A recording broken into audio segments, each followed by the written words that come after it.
Hi students, welcome to మన విద్య అల్లాడి publications YouTube channel. నేను మీ Balu sir. So students, మీ అందరి కోసం మరొకసారి స్కీమ్స్ రిలేటెడ్ అనౌన్స్మెంట్ అండి. చూడండి, సో తెలంగాణ ప్రభుత్వ పథకాలు విధానాలు కేవలం 49 రూపాయలేనండి. అదేవిధంగా కేంద్ర ప్రభుత్వ పథకాలు అదేవిధంగా విధానాలకు సంబంధించి 39 రూపాయలకే మీకు ఈ బుక్లోకి అందుబాటులోకి తీసుకొని రావడం జరిగిందండి. కేవలం 49 రూపాయలకు తెలంగాణ రాష్ట్రం, కేవలం 39 రూపాయలకు కేంద్ర ప్రభుత్వ పథకాలు అందుబాటులోకి తీసుకొచ్చాము. సో మీ అందరూ కూడా ఈ బుక్ని డౌన్లోడ్ చేసుకోండి. సో మన యాప్ లింక్ డిస్క్రిప్షన్లో అందుబాటులో ఉంటుంది. ఒకసారి యాప్ చెక్ చేయండి. అదేవిధంగా అన్ని రకాల కోర్సులు మన దగ్గర అందుబాటులో ఉంటాయి. ఒకసారి చెక్ చేసుకొని మీకు ఉపయోగపడే యాప్స్ని కానీ ఈ బుక్ని కానీ డౌన్లోడ్ చేసుకోండి. అదేవిధంగా ఫ్రీగా కరెంట్ అఫైర్స్ డైలీ ప్రొవైడ్ చేస్తున్నాం, దాన్ని కూడా ఉపయోగించుకోండి. ఓకేనా స్టూడెంట్స్? మరి ఈరోజు క్లాస్ స్టార్ట్ చేసుకుందాం. సో క్లాస్ స్టార్ట్ చేసే కంటే ముందు ఎప్పట్లానే ప్రీవియస్ అడిగిన క్వశ్చన్కి ఆన్సర్ చూద్దాము. యునెస్కో ప్రపంచ వారసత్వ కట్టడాల నగరాల జాబితాలో భారతదేశం నుంచి ఎంపికైన వాటి సంఖ్య ఎంత? సింపుల్గా చెప్పాలంటే UNESCO world heritage sites India నుంచి ఎన్ని అంటే 40 అండి. ఓకేనా? యునెస్కో ఎక్కడ ఉంటుంది? యునెస్కో అంటే ఇది ప్యారిస్లో ఉంటుందండి. ప్యారిస్, ఓకేనా? ఫ్రాన్స్ క్యాపిటల్ ప్యారిస్లో యునెస్కో ఉంటుందండి. యునెస్కో ప్రపంచ వారసత్వ కట్టడాల నగరాల జాబితాలో భారతదేశం నుంచి ఎంపికైనవి అంటే 40 అండి. తెలుగు రాష్ట్రాల నుంచి ఒకే ఒకటి ఎంపికైంది, రామప్ప 39వ సైటు. 40వ సైట్ ఏంది? 40వది అంటే ధోలవీర. ఓకేనా? ధోలవీర. ఓకేనా? Dholavira. So world heritage day ఎప్పుడు? వరల్డ్ హెరిటేజ్ డే ఎప్పుడు అంటే April 18 world heritage day. Okay. So next question. Hurun global research report ప్రకారం గ్లోబల్ టాప్ 100 యూనికార్న్ సంస్థల జాబితాలో ప్రథమ స్థానంలో నిలిచిన కంపెనీ.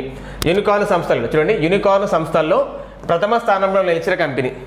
యూనికార్న్ అంటే ఏంది? యూనికార్న్ కంపెనీ అంటే, ఓకేనా, యూనికార్న్ కంపెనీ అంటే ఏంటట అంటే ఏ కంపెనీ అయితే 100 బిలియన్స్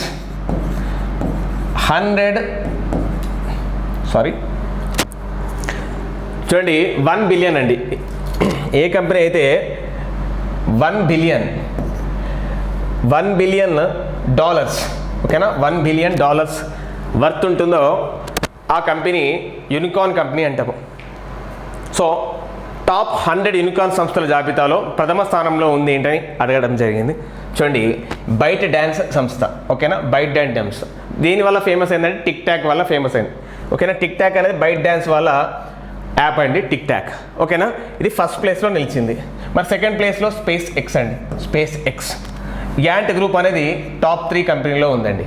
ఓకేనా? నెక్స్ట్ గమనిక చూసుకున్నట్టయితే చూడండి, ప్రపంచంలో చూడండి ఇక్కడ ఏదైతే మనం యూనికార్న్ అని చూడమో యూనికార్న్కి సంబంధించి టాప్ 3 కంట్రీస్ ఇక్కడ చూడండి. America top, China second, India third అండి. కానీ చూడండి, అమెరికాకు ఇండియాకు పోల్చుకుంటే కేవలం 10% మాత్రమే ఉంది అమెరికాతో పోలిస్తే. భారతదేశం నుంచి చోటు సంపాదించుకున్న కంపెనీలు Byju's 14th place, dream 11 84th, Swiggy 84, రెండు కామన్గా 84, ఓలా అండ్ రెడ్స్ 94 ప్లేస్. ప్రపంచ వ్యాప్తంగా 48 దేశాల్లో 1361 యూనికార్న్ కంపెనీలు ఉన్నాయి. ఓకేనా? నెక్స్ట్, ప్రముఖ సోషల్ మీడియా సంస్థ లింక్డ్ ఇన్ రూపొందించిన భారతదేశంలోనే ఉద్యోగం చేయడానికి అనుకూలమైన కంపెనీల జాబితాలో ప్రథమ స్థానంలో నిలిచిన సంస్థ ఏది? ఏ సంస్థ అంటే టీసీఎస్ అండి. ఓకేనా? టీసీఎస్. సో టీసీఎస్ సంస్థ అనేది ఎంప్లాయీ ఫ్రెండ్లీ అండి. ఉద్యోగం చేయడానికి అనుకూలమైన కంపెనీల జాబితాలో టీసీఎస్ ఫస్ట్ ప్లేస్లో నిలవడం జరిగింది. ఇది ఫస్ట్ ప్లేస్ అండి. TCS first place, Amazon second ప్లేస్లో ఉంది. థర్డ్ ప్లేస్లో మోర్గాన్ స్టాన్లీ కంపెనీ. ఇది రెండు కూడా, అమెజాన్ కానీ మోర్గాన్ స్టాన్లీ కానీ రెండు కూడా అమెరికాకు సంబంధించిన కంపెనీసే. ఓకేనా? బ్యాంకులలో హెచ్డిఎఫ్సి టాప్ ర్యాంక్లో ఉంది. ఓకేనా? సో గమనిక, టాలెంట్ సెర్చ్ సిటీలలో చూడండి, టాలెంట్ సెర్చ్ సిటీలలో అంటే బెంగళూరు, ముంబై, హైదరాబాద్, ఢిల్లీ, పూణే వరుసగా స్థానాల్లో ఉన్నాయి. టాలెంట్ సెర్చ్ అంటే నైపుణ్యాలకు సంబంధించి ఇక్కడ ఎక్కువ ఏ సిటీల్లో వాటి గురించి అవేర్నెస్ ఉందంటే బెంగళూరు, ముంబై, హైదరాబాద్, ఢిల్లీ, పూణే. నెక్స్ట్, దేశంలో సెమీ కండక్టర్స్ డిస్ప్లేల తయారీ కోసం 1.64 లక్షల కోట్ల పెట్టుబడితో 1.64 లక్షల కోట్ల పెట్టుబడితో వేదాంత ఫాక్స్కాన్ చూడండి, వేదాంత ఫాక్స్కాన్ కంపెనీల జాయింట్ వెంచర్ కంపెనీ ఏ రాష్ట్రంలో ఏర్పాటు కానుంది? చూడండి ఇది ఎప్పటి వరకు పూర్తి అయిపోతుందంటే ఇది 2026-27 సంవత్సరం పూర్తి కాబోతుంది. మరి ఏ రాష్ట్రంలో ఏర్పాటు చేస్తున్నారు అంటే గుజరాత్లో అండి. గుజరాత్లోని గిఫ్ట్ సిటీ అండి.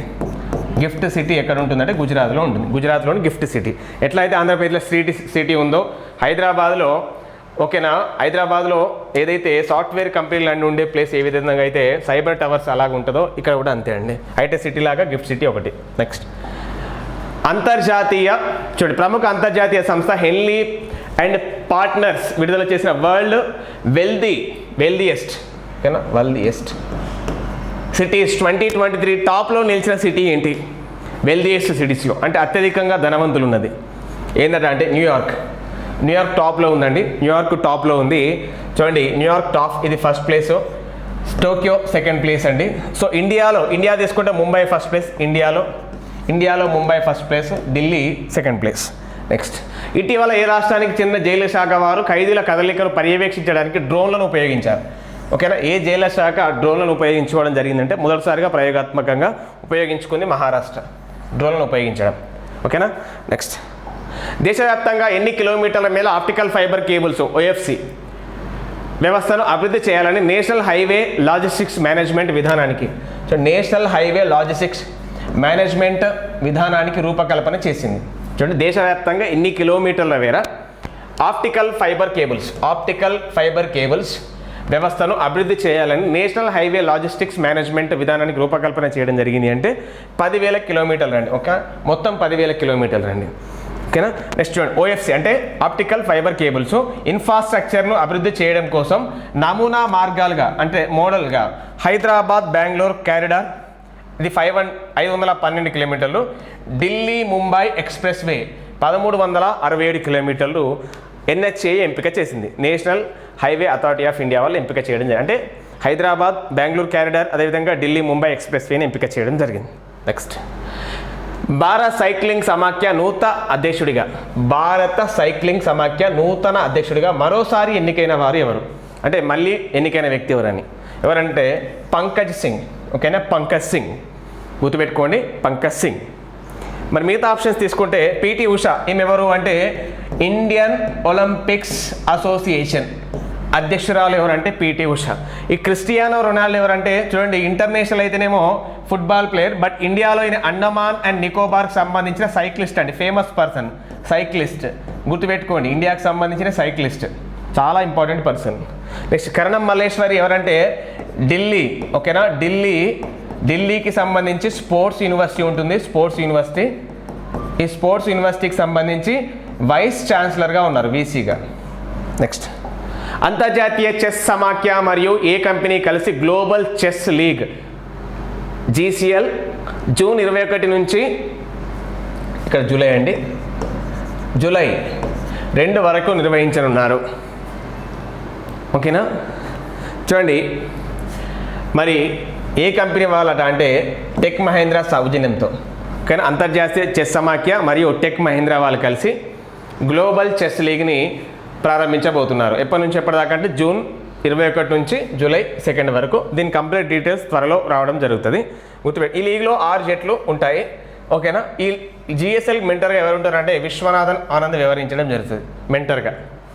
ఓకేనా. నెక్స్ట్ బోరియా మజుందార్ రాసిన సచిన్ @50 సెలబ్రేటింగ్ ఏ మాస్ట్రో అనే పుస్తకం ఏ రోజున విడుదల కాబోతుంది? సో ఎప్పుడు కాబోతుందంటే అంటే సచిన్ పుట్టినరోజు. మరి సచిన్ పుట్టినరోజు ఎప్పుడట అంటే ఏప్రిల్ 24 సచిన్ టెండూల్కర్ పుట్టినరోజు నాడు ఆయనకు సంబంధించిన book Sachin birthday.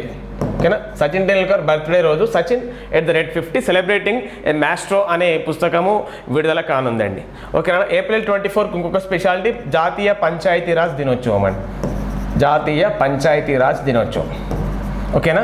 So October 24 ఏంటంటే UNO డే, ఐక్యరాజ్య సమితి UNO డే. నెక్స్ట్ జూన్ 23 ఏంటంటే ఒలింపిక్స్ డే అండి, Olympics day. April 21 okay civil services day, civil services day గుర్తుపెట్టుకో. నెక్స్ట్ ప్రారంభ India Russia business dialogue India Russia business dialogue 2023 ఏ నగరంలో జరిగింది? అంటే ఇనాగ్రల్ అనమాట, starting India Russia business dialogue ఎక్కడ జరిగింది అని అడగడం జరిగింది. ఎక్కడ అంటే న్యూఢిల్లీలో జరిగిందండి, గుర్తుపెట్టుకోండి. ఓకేనా? నెక్స్ట్ చూడండి, ఇండియా ఇజ్రాయెల్ దౌత్య సంబంధాలకు సంబంధించండి. వాస్తవానికి ఇండియా ఇజ్రాయెల్కి దౌత్య సంబంధాలు 2022 సంవత్సరం నాటికి 30 సంవత్సరాలు పూర్తయింది. ఓకేనా? 30 years ఫినిష్ కావడం జరిగింది. అదేవిధంగా రీసెంట్గా ఇజ్రాయెల్ సంబంధించి స్పీకర్ కూడా భారతదేశ పర్యటన రావడం జరిగింది. కాబట్టి ఇండియా ఇజ్రాయెల్ మధ్య సంబంధాల గురించి మనకు ఎక్స్పెక్ట్ చేయొచ్చండి. అదేవిధంగా I2UTలో 2 దేశాలు సభ్య దేశాలండి. ఓకేనా? India Israel, UK US, I2U2. ఓకేనా? గుర్తుపెట్టుకోండి. సో ఇండియా కూడా సభ్యత కాబట్టి ఇండియాకి ఇజ్రాయెల్ మధ్య చాలా రక్షణ పరంగా భద్రత పరంగా చాలా అంశాలు ముడిపడి ఉన్నాయి కాబట్టి సో దీని గురించి ఎక్స్పెక్ట్ చేయొచ్చు. దానికి సంబంధించి చూడం, భారత్ ఇజ్రాయెల్ దౌత్య సంబంధాల విషయంలో కీలక పరిణామం చోటు చేసుకుంది. ఇజ్రాయెల్ పార్లమెంటు కెనెసెట్ స్పీకర్ అమీర్ ఒహానా ఇటీవల భారత్లో పర్యటించారు. అమెరికాతో చైనా శత్రుత్వం, పశ్చిమాసియా ఇండో పసిఫిక్ ప్రాంతాల్లో డ్రాగన్ అంటే చైనా ఆధిపత్య ధోరణులు పెచ్చరిల్లుతున్న తరుణంలో ఒహానా పర్యటన ప్రాధాన్యం సంతరించుకుంది. చూద్దాం. భారత్ ఇజ్రాయెల్ బంధానికి మొదట భద్రత రక్షణపరమైన అంశాలే ప్రాతిపదికగా ఉండేవి. ఇప్పుడు ఆ బంధం ఆర్థిక, వాణిజ్య, వ్యవసాయ, సైబర్ సెక్యూరిటీ, పర్యాటకం, విద్య, శాస్త్ర సాంకేతిక తదితర ఎన్నో రంగాలకు విస్తరించింది. ఇందిరాగాంధీ హత్యానంతరం భారత్ తన విదేశీ నిఘా సంస్థ రాండ్ రీసెర్చ్ అండ్ అనాలిసిస్ వింగ్ బృందాన్ని శిక్షణ నిమిత్తం ఇజ్రాయెల్కి పంపింది. ఇందిరాగాంధీ హత్య తర్వాత ఎప్పుడు జరిగిందండి? 1984లో జరిగింది. ఓకే, అక్కడి నుంచి ఎలక్ట్రానిక్ నిఘా పరికరాలు దిగుమతి చేసుకుంది. లుక్ వెస్ట్ అంటే పశ్చిమం వైపు చూడు, look east policy PV Narasimha Rao అండి. ఓకేనా? లుక్ వెస్ట్ వ్యూహంలో భాగంగా పశ్చిమ నావికా దళానికి చెందిన 3 నౌకలు సహా పలు ఓడలను 2017లో ఇజ్రాయెల్లోని హైఫా రేవుకు పంపింది. హైఫా రేవు ఎక్కడ ఉంటుంది అడుగుతాడు, ఇజ్రాయెల్లో. నెక్స్ట్ ఆ మరుసటి ఏడాది నావికాదళ శిక్షణ నౌక INS తరంగి అక్కడికి వెళ్ళింది. అదే క్రమంలో ఇజ్రాయెల్లో బ్లూ ఫ్లాగ్ 2021 పేరుతో చేపట్టిన బహుముఖ వైమానిక విన్యాసాల్లో భారత్ పాల్గొంటుంది. బ్లూ ఫ్లాగ్ ఇది సైనిక విన్యాసం, వైమానిక విన్యాసం ఎయిర్ ఫోర్స్ ఎక్సైజ్ అనేది ఇజ్రాయెల్ నిర్వహించిందండి. దాంట్లో ఇండియా కూడా పార్టిసిపేట్ చేయడం జరిగింది. నెక్స్ట్ చూడండి, చైనా రష్యాలకు G7 ఉమ్మడి హెచ్చరిక. చూడండి, G7 సంబంధించి 49వ సమావేశాలు ఈ సంవత్సరం 49వ వార్షిక సమావేశాలు ఎక్కడ జరగబోతున్నాయి? G7 సంబంధించిన వార్షిక సమావేశాలు ఎక్కడ జరగబోతున్నాయి? జపాన్ అని. కాబట్టి దానికి సంబంధించి న్యూస్లోకి రావడం జరిగింది. వాస్తవానికి G7 గురించి అడుగుతాడు. వాస్తవానికి G8 ఉండేదండి, మీ అందరికి తెలిసిందే. G7 కూటమి వాస్తవానికి G5 కూటమిగా ఉండేది ఫస్ట్. తర్వాత ఇప్పుడు G8 రష్యా వెళ్ళిపోవడంతో మళ్ళీ G7గా మారింది. ఎందుకంటే రష్యా 2014లో క్రిమియాని ఆక్రమించింది కాబట్టి. ఓకేనా? అయితే చైనా రష్యాలకు G7 ఉమ్మడి హెచ్చరిక జారీ చేయడం జరిగింది. ఎందుకంటే మీ అందరికీ తెలిసిందండి, చైనా తైవాన్ పైన దాడి చేసే ప్రయత్నం చేస్తుంది. రష్యా ఆల్రెడీ ఉక్రెయిన్ పైన యుద్ధం ప్రకటించింది. ఇండో పసిఫిక్ రీజియన్లో చైనా తన ఆధిపత్యాన్ని మరింత పెంచుకునే ప్రయత్నం చేస్తుంది. జపాన్ పైన సెంకాకు ఐలాండ్స్ పైన దాడి కూడా చేసే ప్రయత్నం చేస్తుంది. అదేవిధంగా ఎక్సర్సైజులు కూడా చేయడం జరుగుతుంది. ఉత్తర కొరియాతో కాన్ఫ్లిక్ట్స్ ఇవన్నీ కూడా న్యూస్లో ఉంటున్నాయండి. ఓకేనా? మరి ఇక్కడ చూడండి, ఇక్కడ మనం ఫస్ట్ ఇదంతా తెలుసుకునే కంటే ముందు అసలు G7 దేశాలు తెలియాలి.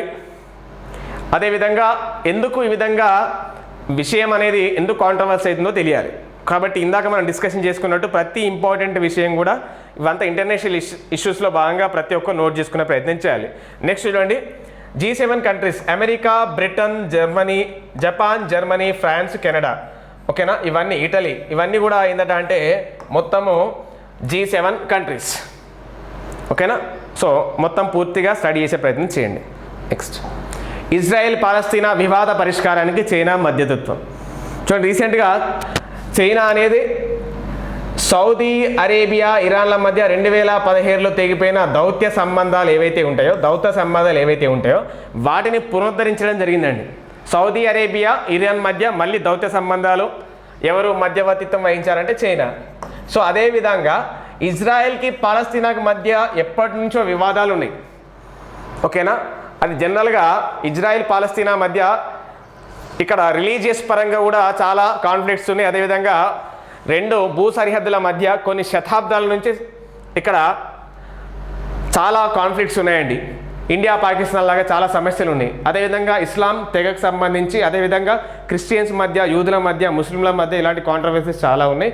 ఇలాంటి ప్రాబ్లమ్స్ అన్నీ సాల్వ్ చేయడం కోసము ఇజ్రాయెల్ పాలస్తీనా వివాద పరిష్కారానికి చైనా అనేది మధ్యవర్తిత్వం చేసే ప్రయత్నం చేస్తుంది. కాబట్టి గుర్తుపెట్టుకోండి, ఆల్రెడీ సౌదీ అరేబియాకి కానీ ఇరాన్కి మధ్య కాన్ఫ్లిక్ట్స్ వస్తే చైనా మధ్యవర్తిత్వం వహించడం జరిగింది. ఇప్పుడు చైనా తన ప్రాబల్యం మరింత పెంచుకోవడం కోసం ఇజ్రాయెల్కి పాలస్తీనాకి మధ్య వివాదానికి పరిష్కారానికి సంబంధించి మధ్యవర్తిత్వం వహించడం జరుగుతుంది. అంటే మీడియేటర్గా ఉండి సాల్వ్ చేసే ప్రయత్నం చేస్తుంది. నెక్స్ట్, చాట్ జీపీటీకి పోటీగా ట్రూత్ జీపీటీ కృత్రిమ మేధా వల్ల మనకు ప్రమాదమే ఎలన్ మస్క్ ఇవ్వడం జరిగిందండి. ఓకేనా, ఆల్రెడీ మీకు తెలుసు గూగుల్కి పోటీగా చాట్ జీపీటీ వస్తుంది. గూగుల్కి పోటీగా చాట్ జీపీటీ. మరి చాట్ జీపీటీకి పోటీగా ఏంటంటే ట్రూత్ జీపీటీ అంటారు. మరి ఎవరు తీసుకొస్తున్నారు అంటే ఆవిష్కరించాలని ఇక్కడ ఎలన్ మస్క్ ప్రయత్నం చేస్తున్నా అని చెప్పడం జరిగింది.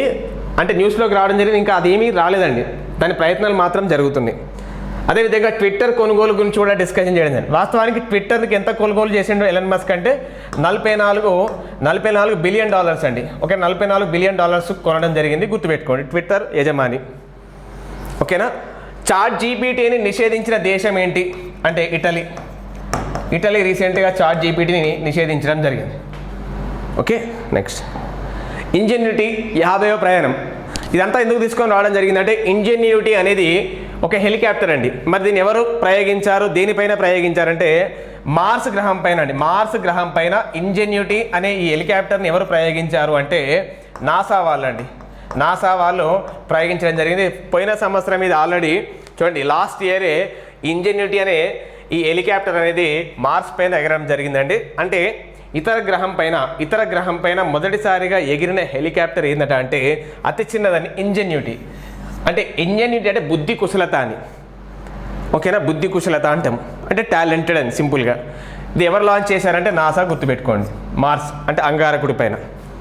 నెక్స్ట్ చూడండి, so world population సంబంధించండి.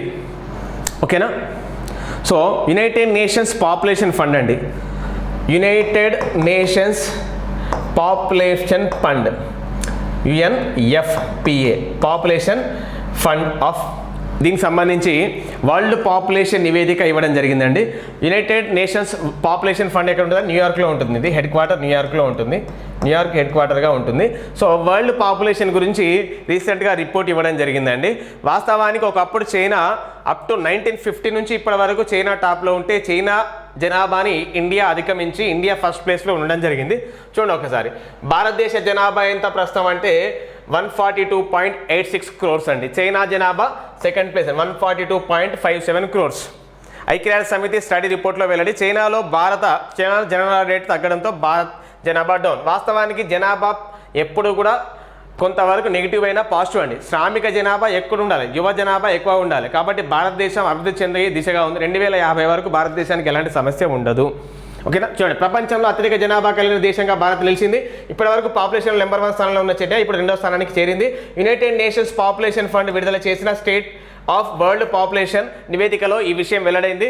8 billion lives, చూడండి 8 billion lives, infinitive positive is the case for the rights and choices పేరిట ఈ నివేదికను బుధవారం రిలీజ్ చేశారు. జస్ట్ చూడండి, దీని ప్రకారం ప్రస్తుతం ఇండియా జనాభా టాప్లో ఉందండి. ఓకేనా, ఇండియా జనాభా టాప్. 2050 నాటికి ఇండియా జనాభా ఎంత అవుతుంది? ఇండియా జనాభా 2050 నాటికి 166.8 crores అండి. అదే చైనా జనాభా తగ్గిపోతుంది, ఎందుకంటే చైనాలో జననాల రేటు లేదు, తగ్గిపోతుంది. ఓకేనా, ఇండియా పాపులేషన్ 165 కోట్లు చేరిన తర్వాత మళ్ళీ తగ్గే ఛాన్సెస్ కూడా ఉన్నాయండి. ఓకేనా, చూడండి, ఆయుష్ సగటు ఆయుష్ అండి, అంటే లైఫ్ ఒక్కొక్కరు ఎంత సంవత్సరాలు జీవిస్తారండి. చూడండి, పురుషులైతే 71 సంవత్సరాలు, అదే స్త్రీలైతే 74. అంటే ఆయు ప్రమాణంలో మహిళలే 3 సంవత్సరాలు ఎక్కువ జీవించే ఛాన్స్ ఉంది. నెక్స్ట్ చూడండి, అత్యధిక జనసాంద్రత కలిగిన దేశాలు, అదేవిధంగా అత్యల్ప జనసాంద్రత కలిగిన దేశాలు, టాప్ 10 దేశాలు ఇవ్వడం జరిగింది. సో టాప్ 10 దేశాల జనాభాలో చూడండి, India 142.86, China second place, America third place, Indonesia 4th place, Pakistan 5th place, Nigeria 6th place, Brazil చూడండి Brazil equal to UP state 7th place అండి. Okay, Bangladesh 8th place, Russia 9th place, Mexico 10th place. ఓకేనా. 8 billion day ఎప్పుడు అంటే చూడండి September 15th అండి. 8 billion day 2022 September 15th రోజు ప్రపంచంలో జనాభా 800 కోట్లు దాటింది ఆ రోజుతో, గుర్తుపెట్టుకోండి. ఓకేనా. నెక్స్ట్ చూడండి అత్యధిక జనసాంద్రత కలిగిన దేశాలు. మకావ్ జనసాంద్రత ఎంత అంటే 21,403 21,403 అండి. ఇక్కడ సరే గుర్తుపెట్టుకోండి, ఇక్కడ ఇండియా ఏం లేదు కానీ జనసాంద్రత అంటే ఒక చదరపు కిలోమీటరు ఎంత జనాభా నివసిస్తున్నారో దాన్ని జనసాంద్రత అంటారు, పాపులేషన్ డెన్సిటీ. అదేవిధంగా ఇక్కడ తక్కువ అండి చూడండి, ప్రపంచంలోనే అతి తక్కువ అంటే మంగోలియా, తర్వాత నమీబియా. ఈ రెండు కూడా చూడండి, ఈ రెండు కూడా ఏంటంటే ఆఫ్రికా కాంటినెంట్ అండి.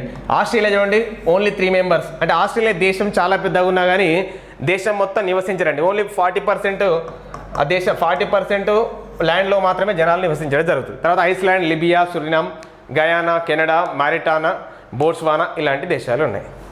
నెక్స్ట్ చూడండి ఇక్కడ ఒక నృత్యం గురించి, నృత్యరంజని 2023 సాంస్కృతిక కార్యక్రమాలు ఎక్కడ జరిగాయి అడుగుతానండి. నృత్యరంజని 2023 సాంస్కృతిక కార్యక్రమాలు భోపాల్లోని షాహీద్ భవన్. ఓకేనా, షాహీద్ భవన్ ఎక్కడ ఉంటుందంటే భోపాల్లో ఉంటుంది. అందులో ఇక్కడ దానికి సంబంధించిన పిక్చర్ అండి. నృత్యరంజని 2023 సాంస్కృతిక కార్యక్రమాలు షాహీద్ భవన్ భోపాల్లో అంటే మధ్యప్రదేశ్ స్టేట్లో జరిగాయి. Next question of the day, windfall tax ఏ రంగంపై విధించబడుతుంది? Windfall tax. Okay, so answer తెలిస్తే కామెంట్లో పోస్ట్ చేయండి. Okay students, thank you for watching. Thank you.